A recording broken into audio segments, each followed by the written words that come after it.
Hello friends, welcome to my YouTube channel only chemistry. पाठीमागच्या व्हिडिओमध्ये आपण स्टॅबिलिटी ऑफ कोऑर्डिनेशन कंपाऊंड, ती जी काही स्टॅबिलिटी असेल ती कंपाऊंडची स्टॅबिलिटी कशावरती डिपेंड असते ते आपण पाठीमागच्या व्हिडिओमध्ये पाहिलं आहे. तर कशावर डिपेंड असते stability? Charge to size ratio of the metal ion. तर मेटल आयनचा जो काही चार्ज टू साइज रेशो असेल तो जेवढा जास्त तेवढी त्याची स्टॅबिलिटी जास्त असणार आहे. किंवा डिसोसिएशन कॉन्स्टंट असेल तर के ची व्हॅल्यू असेल तर के ची व्हॅल्यू जेवढी जास्त तेवढी त्याची स्टॅबिलिटी जास्त. आणि लास्ट पॉइंट पाहिला आपण नेचर ऑफ लिगॅंड. तर लिगॅंडचं नेचर कसं असेल? लिगॅंड जर बेसिसिटी जास्त असणारे असेल तर त्या ठिकाणी ते काही कॉम्प्लेक्स असेल तर स्टेबल असतं. आणि अजून आपण एक पॉइंट पाहिला होता त्या ठिकाणी व्हॅलन्स बॉन्ड थेरी. तर त्या व्हॅलन्स बॉन्ड थेरीचे काही अझम्पशन्स असतील आणि कॉम्प्लेक्स जे काही स्ट्रक्चर असेल ते कॉम्प्लेक्स स्ट्रक्चर आपण कशा प्रकारे लिहितो हे आपण पाठीमागच्या व्हिडिओमध्ये पाहिलं होतं. आता या व्हिडिओमध्ये आपण ऍक्च्युअली पाहूया ते स्ट्रक्चर कशा प्रकारे आपल्याला लिहिता येते किंवा ड्रॉ करता येतं. तर पहिला पॉइंट आहे त्यातला आपला पहा, ऑक्टाहेड्रल कॉम्प्लेक्स. हे ऑक्टाहेड्रल कॉम्प्लेक्स कशा प्रकारचं असतं ते आपण या ठिकाणी डिटेल्स मध्ये आता पाहूया. तर पहा, पहिला कॉम्प्लेक्स आहे आपला हे CONH3 6 3+. कोबाल्टचं कॉम्प्लेक्स आहे, कोबाल्ट आयनचं कॉम्प्लेक्स आहे. आणि हे कॉम्प्लेक्स देताना आपल्याला लो स्पिन कॉम्प्लेक्स आहे. आता कशाला म्हणतो लो स्पिन कॉम्प्लेक्स आपण? की ज्याच्यामध्ये काय असतं, लो स्पिन कॉम्प्लेक्स मध्ये जे काही दोन ऑर्बिटल असतात आपले, एक इनर ऑर्बिटल असतं आणि एक आउटर ऑर्बिटल असतं. म्हणजे ND ऑर्बिटलला भाग घेतला तर हायर म्हणजे हाय स्पिन कॉम्प्लेक्स तयार होतं आणि N-1D ऑर्बिटलला भाग घेतला तर आपला लो स्पिन तयार होतं. तर आपण याच्या डिटेल्स मध्ये पाहूया. काय स्टेप पाहिजे पहिले आपण की find the oxidation state of the metal आहे. तर मग मेटल आयनची ऑक्सिडेशन स्टेट किती आहे या ठिकाणी? 3+ आहे, +3 आहे. Valence shell electronic configuration of CO3+ is. कोबाल्टचे काय 3+ मध्ये काय कॉन्फिगरेशन असेल ते आपण या ठिकाणी आता पाहूया. 3D 1 2 3 4 5 6 3D 6 4s 0 4p 0 आहे. 3D किती या ठिकाणी? मग हे 3D 6 4s 0 4p also 0. हे त्याचे काय आहे? व्हॅलन्स सेलचं इलेक्ट्रॉनिक कॉन्फिगरेशन आहे. पहा याप्रमाणे दिलं ते बॉक्स डायग्राम आपण दाखवलेलं आहे. Number of amine ligand is 6. आता इथे किती लिगॅंड आहे? अमाइनच्या 6 लिगॅंड आहे. Therefore, vacant metal ion orbital required must be 6. मग आपण काय पाहिलं त्या ठिकाणी? पाहिलं तर पहा की जेवढे काय असणार आहे आपल्याकडं मेटलच्या लिगॅंड्स असतील तेवढे काय पाहिजे का आपल्याकडं? तर तेवढे मेटलला काय पाहिजे आपल्याकडे? व्हॅकंट ऑर्बिटल पाहिजे बॉन्डिंग साठी. मग इथे किती आहे त्या ठिकाणी? 6 लिगॅंड्स आहेत. म्हणजे 6 बॉन्ड तयार होणार आणि 6 बॉन्ड तयार झाले म्हणजे आपल्याला या ठिकाणी मेटलकडे किती व्हॅकंट ऑर्बिटल पाहिजे? तर 6 पाहिजे. Complex is a low spin so pairing of electron will take place prior to hybridisation.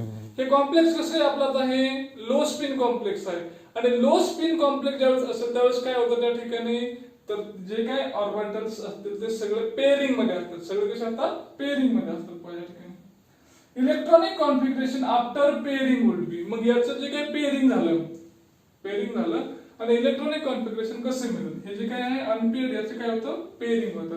मग पेअरिंग झालं कसं मिळेल आपल्याला? पहा या ठिकाणी 3D मध्ये पेअरिंग झालं पूर्णपणे. ठीक आहे ना, इकडचे दोन होते ते दोन्ही इकडे आले आणि त्याचं पेअरिंग झालं तयार आणि 4s 0 4p 0 आलं. 6 orbitals are available for hybridization. आणि मग आता किती ऑर्बिटल राहिले शिल्लक आपल्याकडं? 6 राहिले. मग हे D चे किती राहिले आपल्याकडं? 2 राहिले. S चे किती राहिलं? 1 राहिलं. आणि P चे किती झाले? 3 राहिले. असे किती झाले टोटल? हे 6 राहिले. पहा कोणते 6 आहेत ते? तर याप्रमाणे दिलेलं आपल्याला. पहा 3D चे 3 पेअरिंग आहे, 2 व्हॅकंट आहे, 4s चे 2 आहे, 4s चे 1 आहे आणि 4p चे 3 आहेत. म्हणजे हे D2sp3 आहे. पहा here N-1D orbital participate in hybridisation. कोणतं पार्टिसिपेट झालं? तर हे 4 म्हणजे काय झालं आपला? हा प्रिन्सिपल व्हॅल्यू आली, N ची प्रिन्सिपल व्हॅल्यू. आणि अजून काय त्याच्या सोबत? N-1D म्हणजे कोणते कंबाईन झालं आपलं? 3D कंबाईन झालं. N-1D orbital participate in hybridization, hence it is a low spin complex. मग ते कॉम्प्लेक्स कसं आहे आपलं, low spin complex. Electronic configuration after complex formation. मग कॉम्प्लेक्स फॉर्म झाल्यानंतर त्याचं काय कॉन्फिगरेशन असेल, तर 6 अमाइन आहे. 6 अमाइन काय करेल, 12 इलेक्ट्रॉन या ठिकाणी प्रोव्हाइड करेल आणि त्याचं काय होणार आहे, पेअरिंग होणार आहे. मग पहा या ठिकाणी हे जे आहेत आपले 6 सुरुवातीचे, हे मेटलचे सुरुवातीचे आहेत आणि हे जे काय 12 असतील, 12 कुणी प्रोव्हाइड केले, लिगँडने प्रोव्हाइड केले. कारण कोऑर्डिनेट बॉन्ड आहे, तो बॉन्ड जो तयार होतो तो कसा बॉन्ड असतो, the total electrons are only provided by the ligand. ते 12 चे 12 इलेक्ट्रॉन कुणी प्रोव्हाइड केले आहेत, आपल्या लिगँड्सने प्रोव्हाइड केले. म्हणजे 2 4 6 8 10 आणि 12. मग हे जे काय आहे ते कशाचे आहे, आपले D2sp3 चे.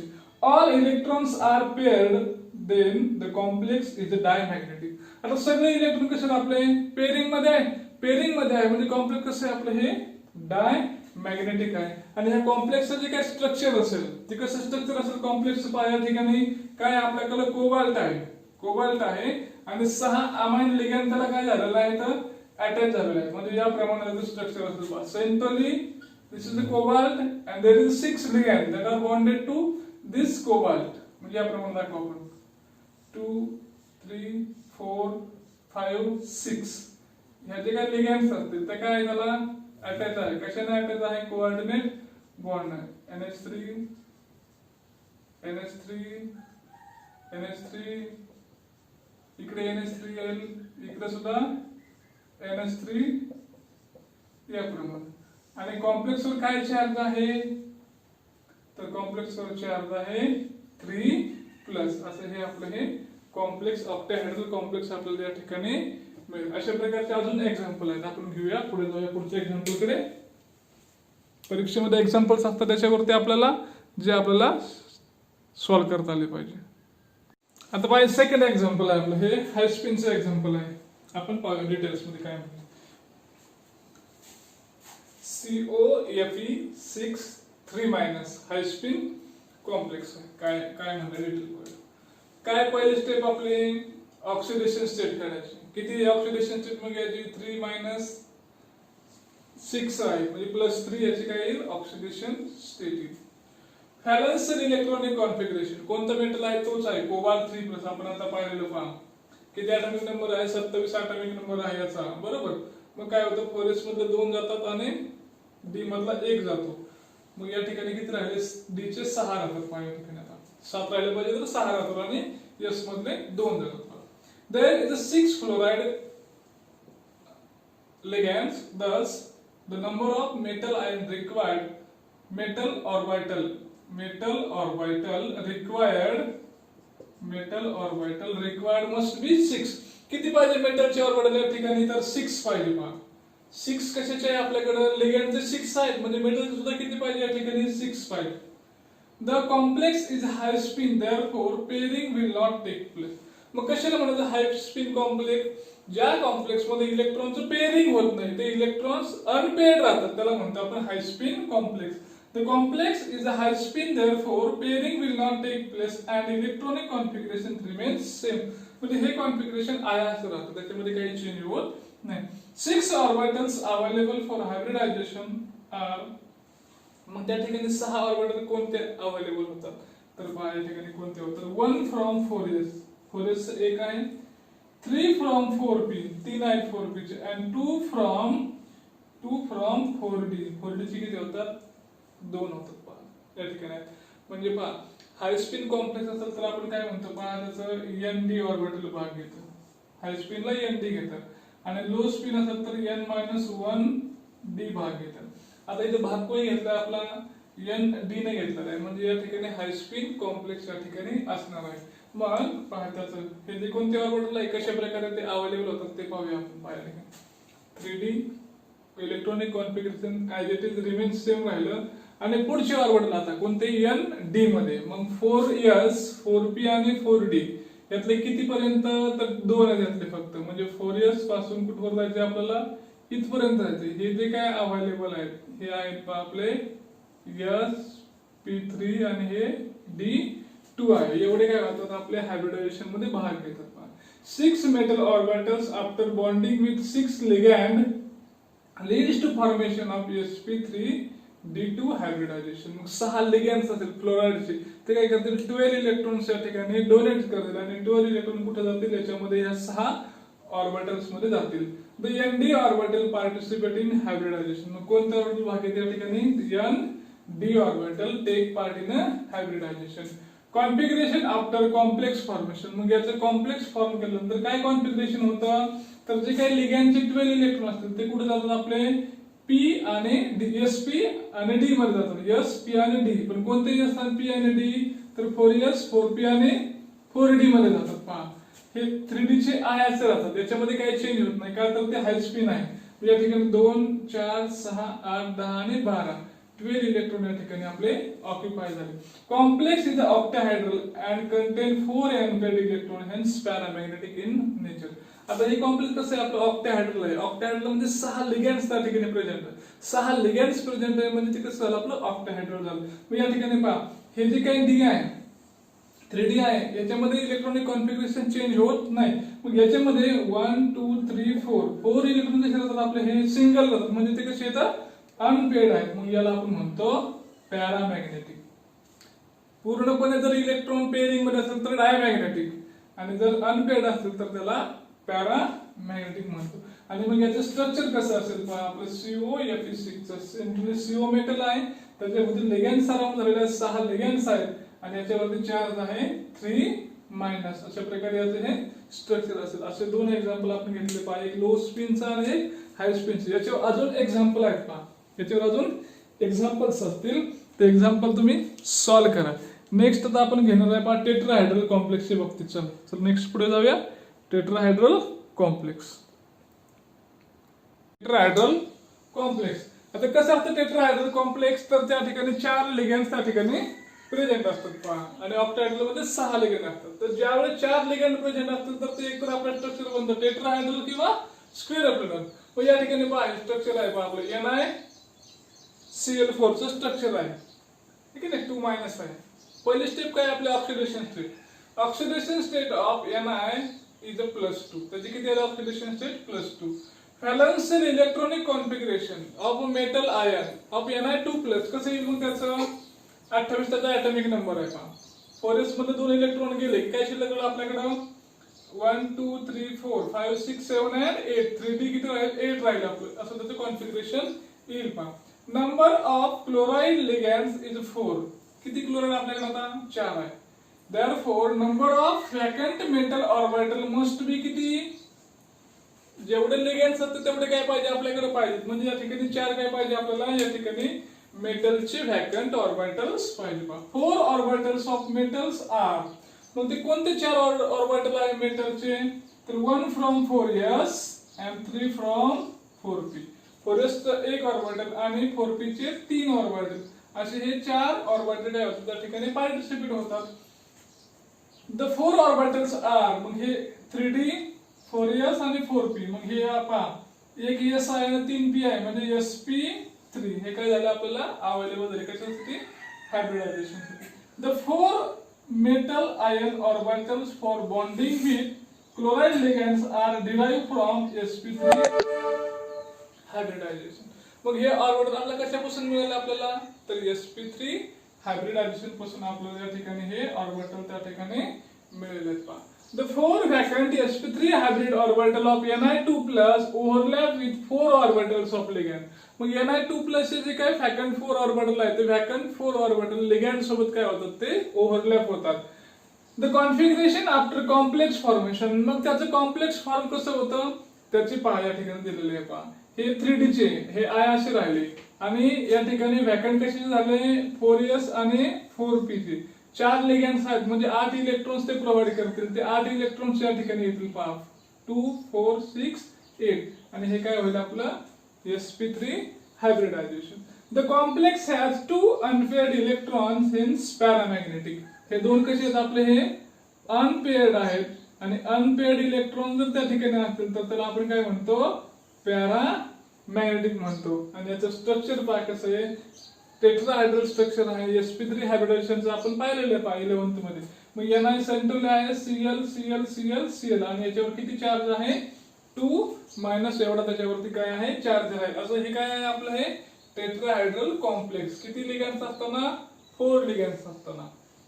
आता 4 लिगँड असताना ते कसं बनतं स्क्वेअर प्लेनर सुद्धा बनतं. तर स्क्वेअर प्लेनर सुद्धा आपण काय करूया एक एक्झाम्पल या ठिकाणी आपण घेऊया. तर चला जाऊया पुढे मग आता स्क्वेअर प्लेनरकडे जाऊया.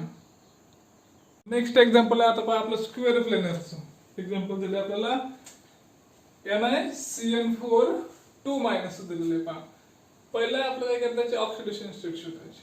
Oxidation state of Ni is a +2 त्याची ऑक्सिडेशन स्टेट.